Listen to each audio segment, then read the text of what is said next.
അസ്സലാമു അലൈക്കും വറഹ്മത്തുള്ളാഹി വബറകാതുഹു. പ്രിയപ്പെട്ട കൂട്ടുകാരെ, നൂറെ ഹബീബ് മജ്ലിസ്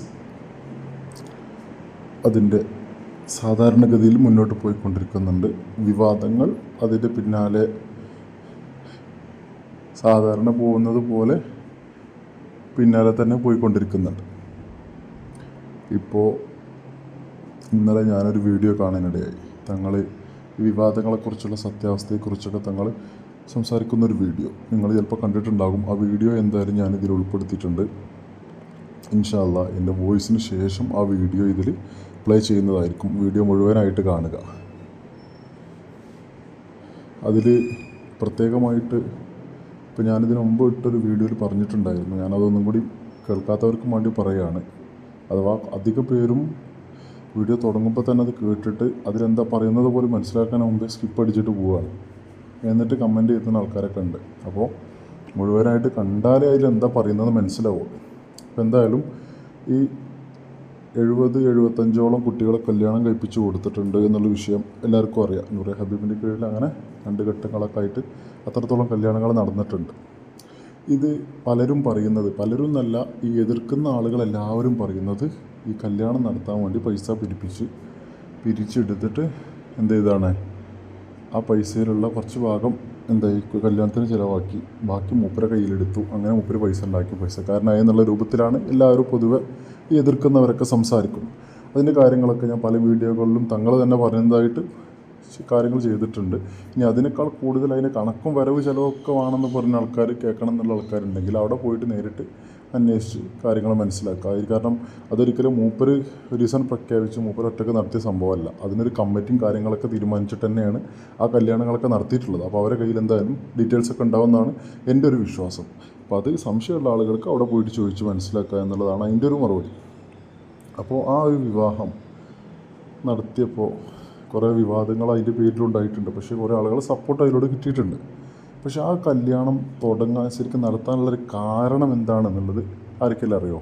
അതിനെക്കുറിച്ച് തങ്ങൾ തന്നെ പറഞ്ഞിട്ടുണ്ട്. എൻ്റെ ചില വീഡിയോ ഞാൻ പോസ്റ്റ് ചെയ്തിട്ടുണ്ട്.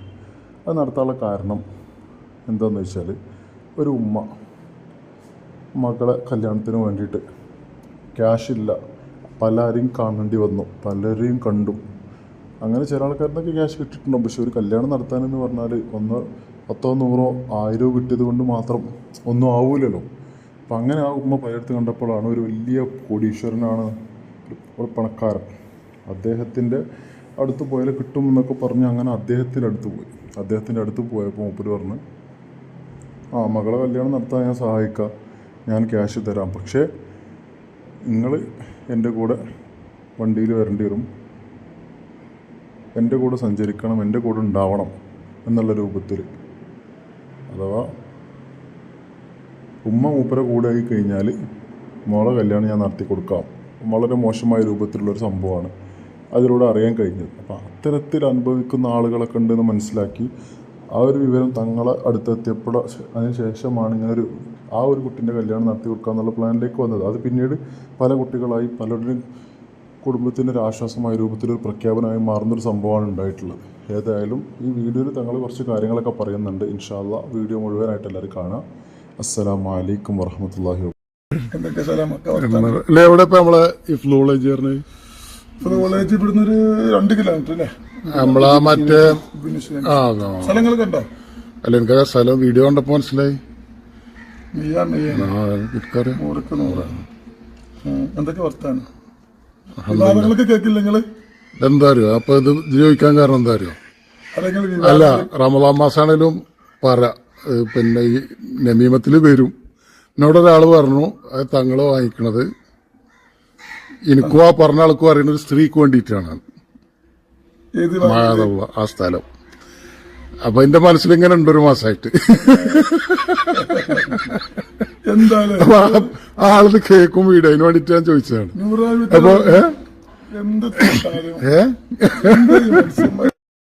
എത്ര കുട്ടികൾക്ക് അഡ്മിഷൻ കൊടുക്കണേ? അങ്ങനെയൊന്നും വിചാരിച്ചിട്ടില്ല. നിലപ്പാട് എത്ര ആൾക്കുള്ള ഫെസിലിറ്റി ഉണ്ട്? അവിടെ ബിൽഡിങ്ങുകൾ പൊന്തുണ്ട്. അവിടെ ഇന്റർനാഷണൽ സ്കൂള്, നമ്മളെ കൊണ്ട് സമൂഹത്തിന് എന്തൊക്കെ നമ്മൾ പഠിച്ചിട്ടില്ല. നിങ്ങൾ കേട്ടില്ലേ ഖുർആൻ പോലും ഓതാൻ അറിയില്ല. ഇപ്പൊ ഞാനില്ലേ ശരിക്കും ഖുർആൻ ഓതാൻ പഠിച്ചത് ലീവെന്ന് വന്നിട്ട് ഞാൻ ഓതുന്ന സമയത്ത് തെറ്റാന്ന് അവർ പറഞ്ഞുതരും. അപ്പൊ ഞാൻ മാറ്റി 3 കൊല്ലം തെറ്റ് പറഞ്ഞു തരുമ്പോ തിരുത്തുന്നുള്ളതാണ് ഏറ്റവും അതാണ് ഒരു മനുഷ്യന്റെ വിജയം. അതെ, മനസ്സിലായില്ലേ? ഉണ്ടെങ്കിലും 3 കൊല്ലം വിജയിക്കല്ലേ മുമ്പ് ഞാൻ ഖുർആൻ ഓതി തെറ്റ് ട്രോൾ ചെയ്താണ് ഇപ്പൊ ആഘോഷമാക്കി കൊണ്ട് നടക്കുന്നത്. പക്ഷെ അതൊന്നും നിങ്ങൾക്ക് സലാമൊക്കെ പിന്നെ അറിയില്ല. ചെവി കൂടെ ഞങ്ങൾക്ക് ആർക്കും എന്തല്ല അങ്ങനത്തെ ഒരു പ്രശ്നങ്ങളൊന്നുമില്ല. ഈ ശിഹാബ് തങ്ങളാരാ? അത് ഇന്ന ഈ മേഖലയ്ക്ക് കൈപിടിച്ച് എന്നെ ഉയർത്തിയ ഉസ്താദിന്റെ മരുമകന് എവിടെയാണ്? പന്തല്ലൂര്. അപ്പൊ കുഞ്ഞിപ്പ തങ്ങളെ മരുമകന്. ആ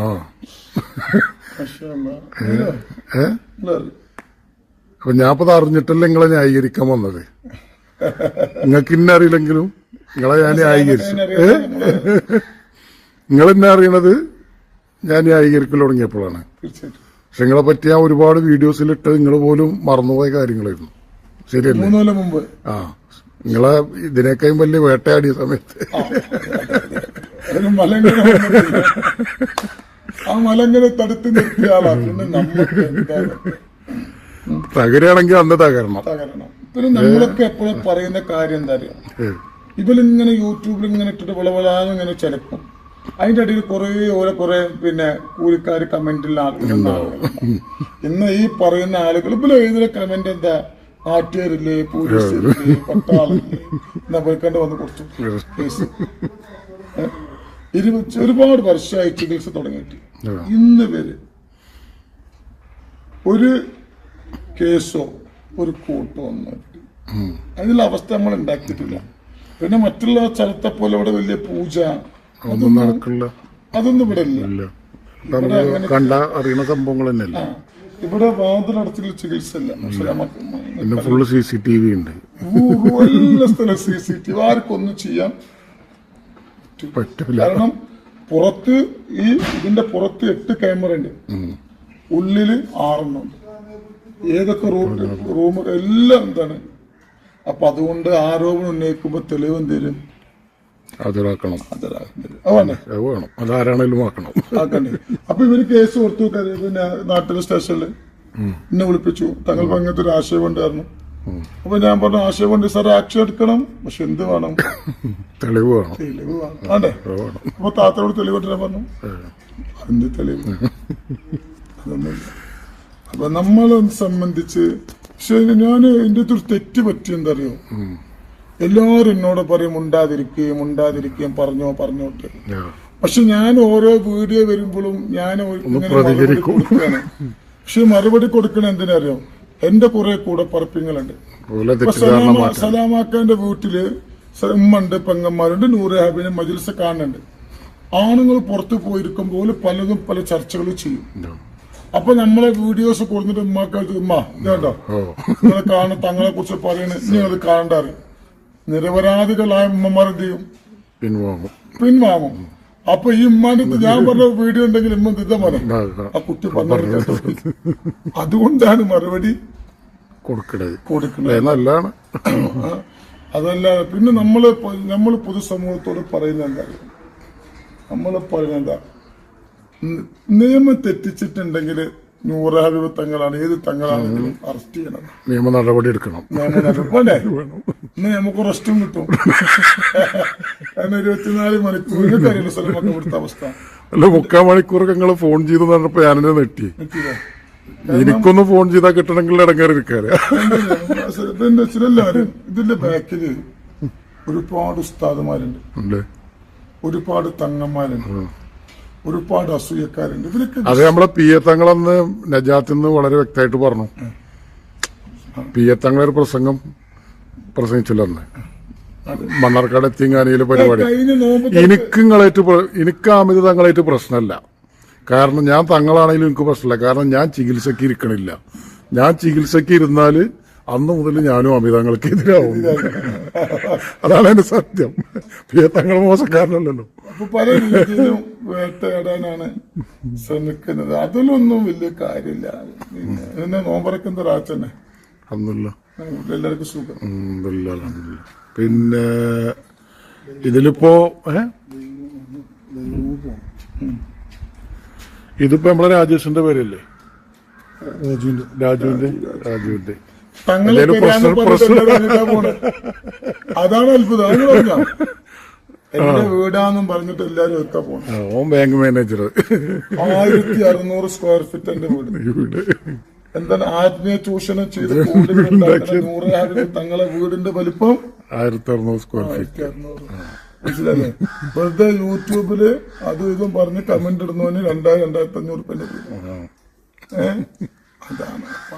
അതിലൊന്നും ഞാൻ എന്തില്ല മൈൻഡ് ചെയ്യാറില്ല. ഞാൻ എന്റെ ഒരു തത്വം എന്താ അറിയാം, ഞാൻ സ്വലാത്തുകൾ ഇങ്ങനെ ചൊല്ലുന്നുണ്ട്. ഒരാളാണെങ്കിൽ എന്ത് ചെയ്യും, സ്വലാത്തുണ്ടാവും. അപ്പൊ ഞാൻ പൊണ്ണുങ്ങളോട് ചോദിച്ചു, അല്ല എന്നെ കുറിച്ച് അപവാദങ്ങൾ വിവാദങ്ങളൊക്കെ ഞാൻ പറയുന്നുണ്ട്, എല്ലാരും ലെഫ്റ്റ് അടിച്ച പോലെ ഇങ്ങനെ ഉണ്ടാവില്ലേ, ഞാൻ അപ്പൊ ഒരാളെ നമുക്ക് സലാത്ത് നിലനിർത്തില്ല വേണ്ടേ? സലാത്ത് എന്ത് ചെയ്യണം?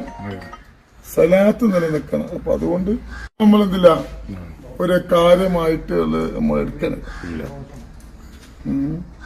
മനസ്സിലായില്ലേ? സ്വലാത്ത് അങ്ങനെ നടന്നുകൊണ്ടിരിക്കും, വിവാദത്തിന്റെ പിന്നെ ഒരു ആത്മീയ ചൂഷണം ഇവിടെയൊക്കെ എന്ന് പറഞ്ഞാല് ഇവിടുത്തെ ചികിത്സാ രീതി എന്നൊക്കെ പറഞ്ഞാല് ഖുർആൻ തന്നെയാണ്.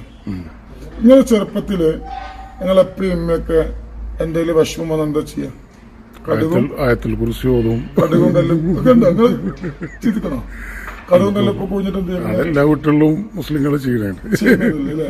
അങ്ങനത്തെ കുറെ ചികിത്സാ രീതികളൊക്കെ നമ്മുടെ നാട്ടിൽ. പിന്നെ സ്വലാത്ത് ചെല്ലാൻ കൊടുക്കും. പിന്നെ എന്ന് പറഞ്ഞാൽ ഇവിടെ വരുന്ന സമയത്ത് ഖുർആനൊരു മരുന്നാണ്. അത് വെറുതെ നമ്മൾ എന്ത് ചെയ്യും, ഉസ്താദുമാർ വെച്ച് ഒരുപാട് സമയം നമ്മൾ മന്ത്രിപ്പിക്കും. അപ്പൊ ഓൾക്കൊരു ചില്ലറ എന്തെങ്കിലും കൊടുക്കണ്ടേ, അപ്പൊ അതിന് നമ്മൾ എന്തെങ്കിലും ചില്ലറ പൈസ വാങ്ങണം. അത്രേ ഉള്ളൂ ഇവിടെ ചികിത്സ. അല്ലാതെ ഇവിടെ വലിയ അഴിമതി നടക്കുന്നത്. പിന്നെ കിട്ടുന്നതൊക്കെ നിങ്ങൾക്ക് അറിയാലോ, 75 മക്കളെ കെട്ടിച്ചു. 75 ഒരു കുട്ടിനെ കെട്ടിക്കണമെങ്കിൽ 3.5.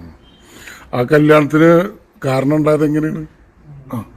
കല്യാണത്തിന് ഒരു ഉമ്മ ഫസ്റ്റ് നമ്മളാ ഒരു കുട്ടിന്റെ അവസ്ഥ, ഞാനൊരു കുട്ടിനെ സ്പോൺസർ ചെയ്യാൻ ആളുടെ അത് മുടങ്ങിയപ്പോഴാണല്ലോ നമ്മള് തുടങ്ങിയത്. അപ്പൊ ചില ആൾക്കാരെ പോലും ഇത് തട്ടിപ്പിനായിട്ട് തുടങ്ങിയതാണ്. സത്യത്തിൽ നമ്മളൊരു കുട്ടിക്ക് പക്ഷെ എന്റെ നാട്ടുകാർക്ക് പ്രശ്നമില്ല, എന്റെ മഹല്യർക്ക് പ്രശ്നമില്ല, എന്റെ നാട്ടിൽ നിൽക്കുന്ന തങ്ങന്മാർക്കും മൂല്യന്മാർക്കും പ്രശ്നമില്ല. ഓർക്കും വിഷയമല്ല. വിഷയം ആർക്കല്ലേ? എവിടെ കിടക്കണം, എവിടെ കൊല്ലത്തും സ്ഥലത്തില്ല. കോളേജിൽ എന്താ അഡ്മിഷൻ തുടങ്ങണേ? മെയില് നമ്മള് ഇന്റർവ്യൂ ഹോൾഡ് ചെയ്യും. പ്രായപരിധി എന്താ വെച്ചാൽ 5ാം ക്ലാസ് കഴിഞ്ഞ്. അപ്പൊ 10 വയസ്സോ? 5 ക്ലാസിന്റെ 7ാം ക്ലാസിന്റെ മേലോട്ട് മദ്രസ പൊതുപരീക്ഷ 5ാം ക്ലാസ് പാസ്സാണ്. 7ാം ക്ലാസ് ദാറുൽ ഹുദ കോളേജിൽ കൊടുക്കണം. അതേ ഇതിന്